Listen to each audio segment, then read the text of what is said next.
High above the city, on a tall column, stood the statue of the Happy Prince. He was gilded all over with thin leaves of fine gold. For eyes he had 2 bright sapphires, and a large red ruby glowed on his sword hilt. He was very much admired indeed. "He is as beautiful as a weathercock," remarked one of the town councillors, who wished to gain a reputation for having artistic taste. "Only not quite so useful," he added, fearing lest people should think him unpractical, which really he was not. "Why can't you be like the Happy Prince?" asked the sensible mother of a little boy who was crying for the moon. "The Happy Prince never dreams of crying for anything." "I'm glad there's someone in the world who is quite happy," muttered a disappointed man as he gazed at the wonderful statue. "He looks just like an angel," said the charity children as they came out of the cathedral in the bright scarlet cloaks and their clean white pinafores. "How do you know?" said the mathematical master. "You've never seen one." "Ah, but we have in our dreams," answered the children, and the mathematical master frowned and looked very severe, for he did not approve of children dreaming. One night there flew over the city a little swallow. His friends had gone away to Egypt 6 weeks before, but he had stayed behind, for he was in love with the most beautiful reed. He had met her early in the spring, as he was flying down the river after a big yellow moth, and had been so attracted by her slender waist that he had stopped to talk to her. "Shall I love you?" said the swallow, who liked to come to the point at once, and the reed made him a low bow. So he flew round and round her, touched the water with his wings, and made silver ripples. This was his courtship, and it lasted all through the summer. "It is a ridiculous attachment," twittered the other swallows. "She has no money and far too many relations." And indeed the river was quite full of reeds. Then when the autumn came, they all flew away. After they had gone, he felt lonely, and began to tire of his lady love. "She has no conversation," he said, "and I am afraid that she is a coquette, for she is always flirting with the wind." And certainly whenever the wind blew, the reed made the most graceful curtsies. "I admit that she is domestic," he continued, "but I love travelling, and my wife, consequently, should love travelling also." "Will you come away with me?" he said finally to her, but the reed shook her head. She was so attached to her home. "You have been trifling with me," he cried. "I am off to the pyramids. Goodbye." And he flew away. All day long he flew, and at night time he arrived at the city. "Where shall I put up?" he said. "I hope the town has made preparations." Then he saw the statue on the tall column. "I will put up there," he cried. "It is a fine position, with plenty of fresh air." So he alighted just between the feet of the Happy Prince. "I have a golden bedroom," he said softly to himself as he looked around, and he prepared to go to sleep. But just as he was putting his head under his wing, a large drop of water fell on him. "What a curious thing," he cried. "There is not a single cloud in the sky, the stars are quite clear and bright, and yet it is raining. The climate in the north of Europe is really dreadful." The reed used to like the rain, but that was merely her selfishness. Then another drop fell.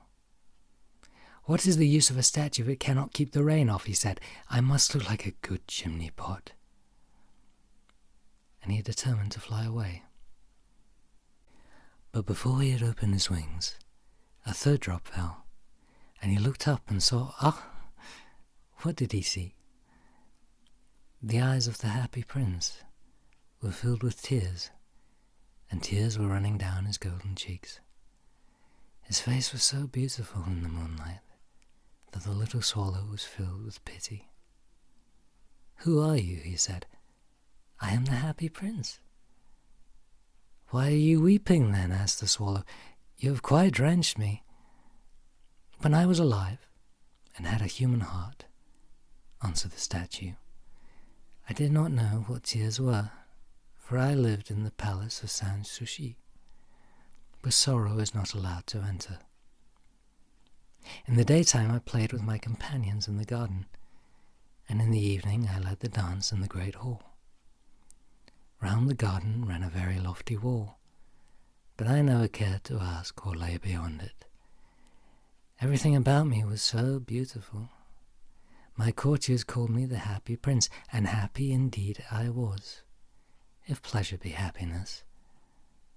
So I lived, and so I died.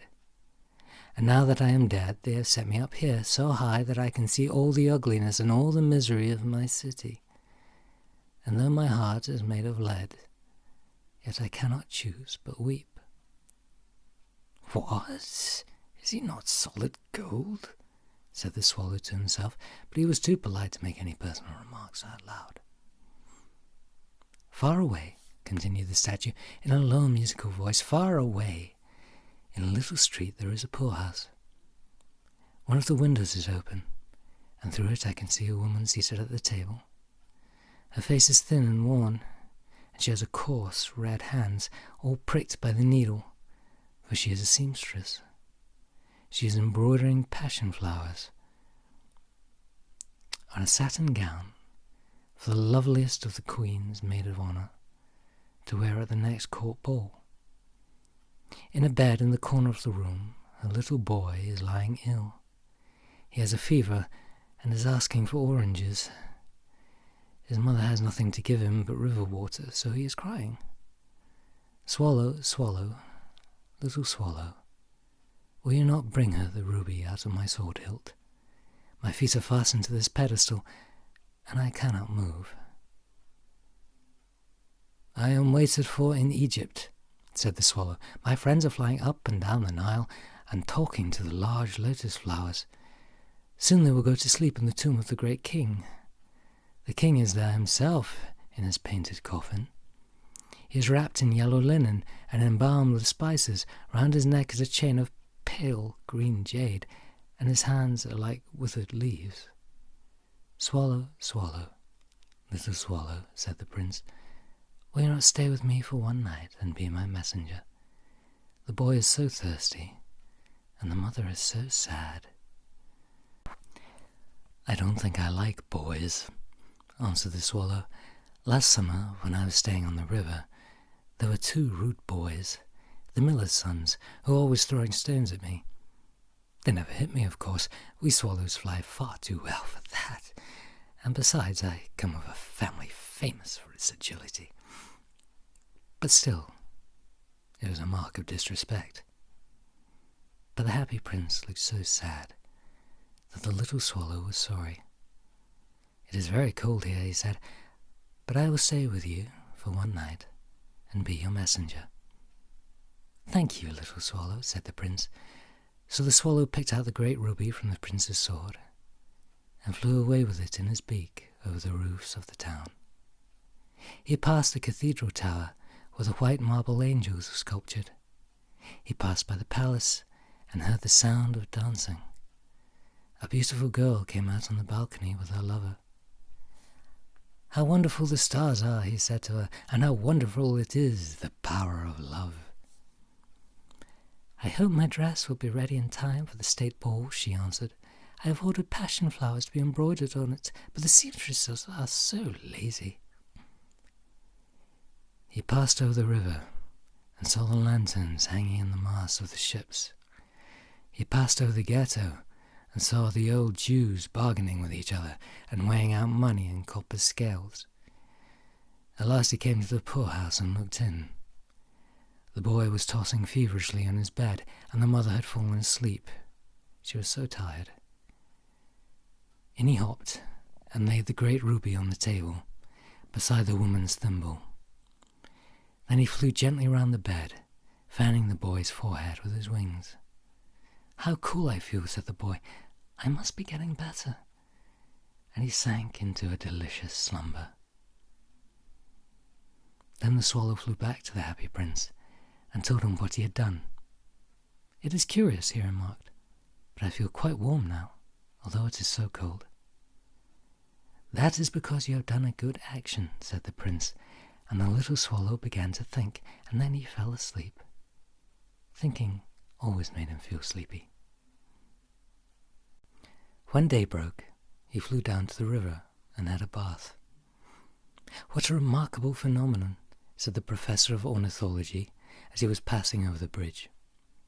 "A swallow in winter," and he wrote a long letter about it to the local newspaper. Everyone quoted it. It was full of so many words that one could not understand.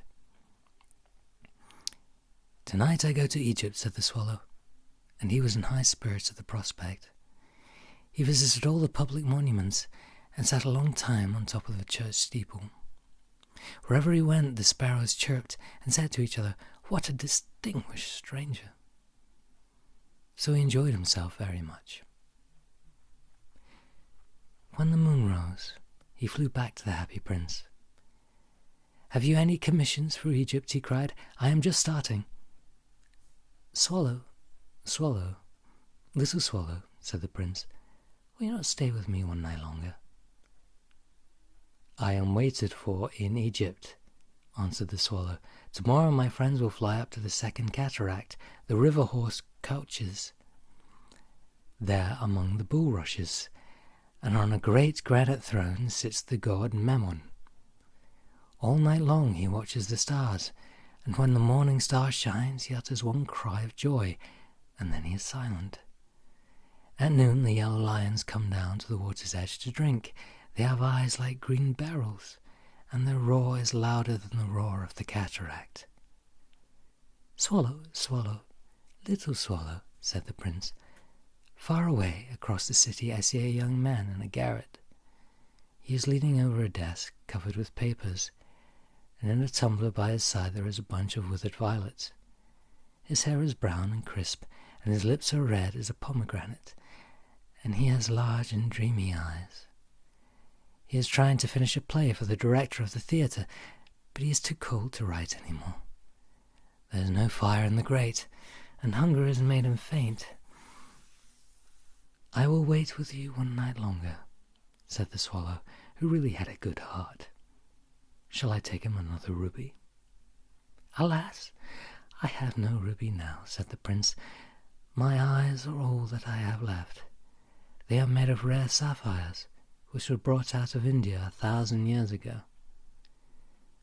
Pluck out one of them and take it to him. He will sell it to the jeweler and buy food and firewood and finish his play." "Dear prince," said the swallow, "I cannot do that." And he began to weep. "Swallow, swallow, little swallow," said the prince, "do as I command you." So the swallow plucked out the prince's eye and flew away to the student's garret. It was easy enough to get in, as there was a hole in the roof. Through this he darted and came into the room. The young man had his head buried in his hands, so he did not hear the flutter of the bird's wings. And when he looked up, he found the beautiful sapphire lying on the withered violets. "I am beginning to appreciate," he cried. "This is from some great admirer. Now I can finish my play." And he looked quite happy. The next day the swallow flew to the harbour. He sat on the mast of a great vessel and watched the sailors hauling big chests out of the hold with the ropes. "Heave ahoy!" they shouted as each chest came up. "I am going to Egypt!" cried the swallow. But nobody minded, and when the moon rose he flew back to the happy prince. "I am come to bid you goodbye," he cried. "Swallow, swallow, little swallow," said the prince, "will you not stay with me one night longer?" "It is winter," answered the little swallow, "and the chill snow will soon be here. In Egypt the sun is warm on the green palm trees, and the crocodiles lie in the mud and look lazily about them. My companions are building a nest in the temple of Baalbek, and the pink and white doves are watching them and cooing to each other. Dear prince, I must leave you, but I will never forget you, and next spring I will bring you back 2 beautiful jewels in place of those you have given away. The ruby shall be redder than a red rose, and the sapphire shall be as blue as the great sea." "In the square below," said the happy prince, "there stands a little match girl. She has let her matches fall in the gutter, and they are all spoiled. Her father will beat her if she does not bring home some money, and she is crying. She has no shoes or stockings, and her little head is bare. Pluck out my other eye and give it to her, and her father will not beat her." "I will stay with you one night longer," said the swallow, "but I cannot pluck out your eye. You would be quite blind then." "Swallow, swallow, little swallow," said the prince, "do as I command you." So he plucked out the prince's other eye and darted down with it. He swooped past the match girl and slipped the jewel into the palm of her hand. "What a lovely bit of glass!" cried the little girl, and she ran home laughing. Then the swallow came back to the prince. "You are blind now," he said, "so I will stay with you always." "No, little swallow," said the poor prince, "you must go away to Egypt."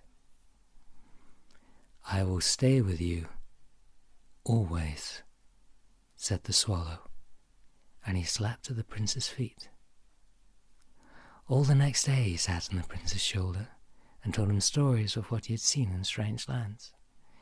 He told him of the red ibises who stand in long rows on the banks of the Nile and catch goldfish in their beaks, of the Sphinx, who is as old as the world itself and lives in the desert and knows everything, of the merchants who walk slowly by the side of their camels and carry amber beads in their hands, of the king of the mountains of the moon, who is as black as ebony and worships a large crystal, of the great green snake that sleeps in a palm tree and has 20 priests to feed it with honey cakes, and of the pygmies who sail over a big lake on large flat leaves and are always at war with the butterflies.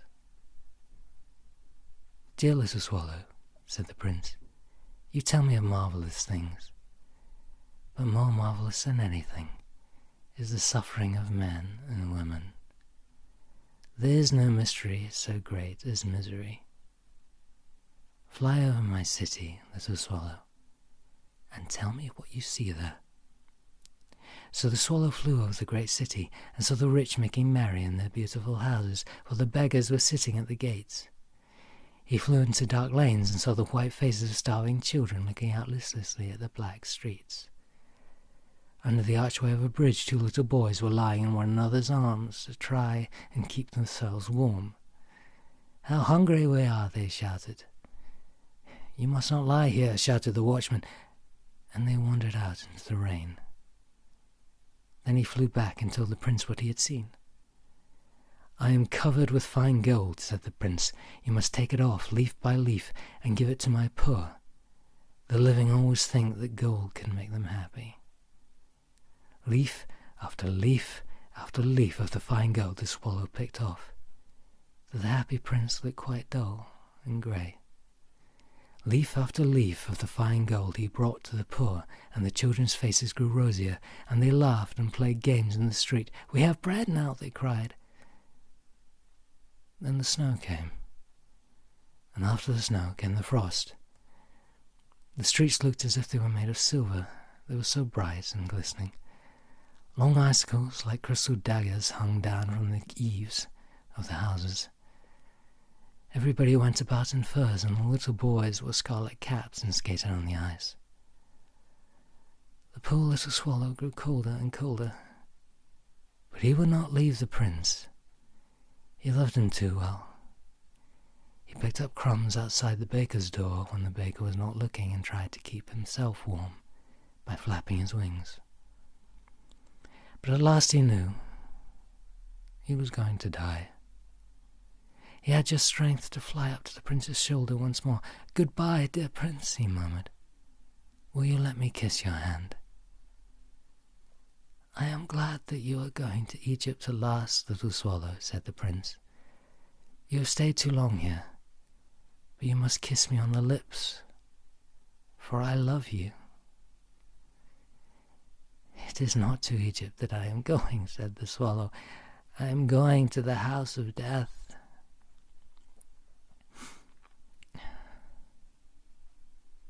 Death is the brother of sleep, is he not? And he kissed the happy prince on the lips and fell down dead at his feet. At that moment a curious crack sounded inside the statue, as if something had broken. The fact is that the leaden heart had snapped right in two. It certainly was a dreadfully hard frost.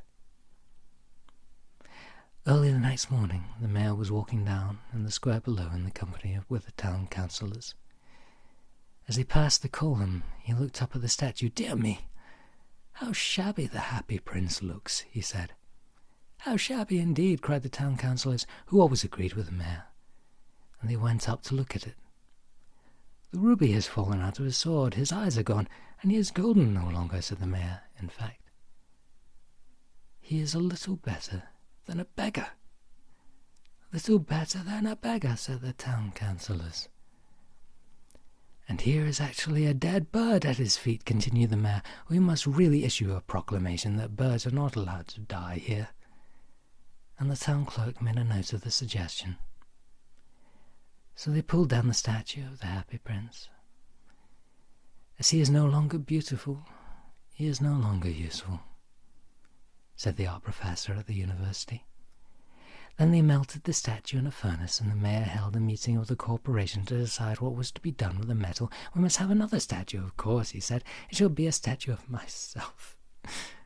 Of myself, said the town councillors, and they quarrelled. When I last heard of them, they were quarrelling still. What a strange thing, said the overseer of the workmen at the foundry. This broken lead heart will not melt in the furnace. We must throw it away. So they threw it away on the dust heap, for the dead swallow was also lying. Bring me the two most precious things in the city, said God to one of his angels. And the angel brought him the leaden heart and the dead bird. You have rightly chosen, said God. For in my garden of paradise this little bird shall sing forevermore. And in my city of gold the happy prince shall praise me.